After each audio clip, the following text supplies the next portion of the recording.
আসসালামু আলাইকুম। আজকে আমরা দেখব কিভাবে টিএসসি প্রিন্টারের থার্মাল রিবন ইনস্টল করতে হয়।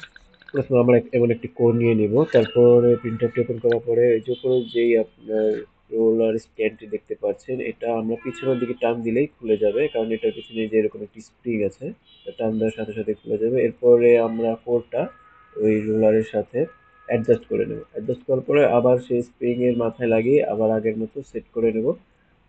এরপরে আমাদের নিচের রিবন ডিসপ্লের জন্য এই যে পুশ বাটন, এটাতে পুশ করলেই আমাদের উপরে হেড সেকশনটা ওপেন হয়ে যাবে।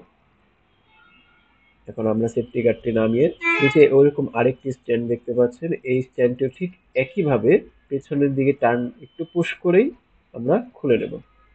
তারপরে আমরা আমাদের যে রিবনটি আছে, ওই রিবনটি আমরা এটার মধ্যে ইনস্টল করে নিলাম। দেখুন কিভাবে লাগাতে হবে।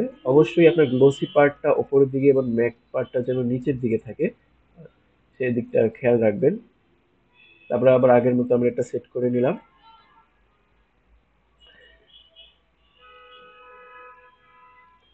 এবার আমরা সেফটি গার্ডটি আবার এটা লাগিয়ে দিলাম এবং তারপরে আমাদের হেডের যে পার্টটি আছে এটা আমরা আবার পুশ করে লাগিয়ে দিলাম।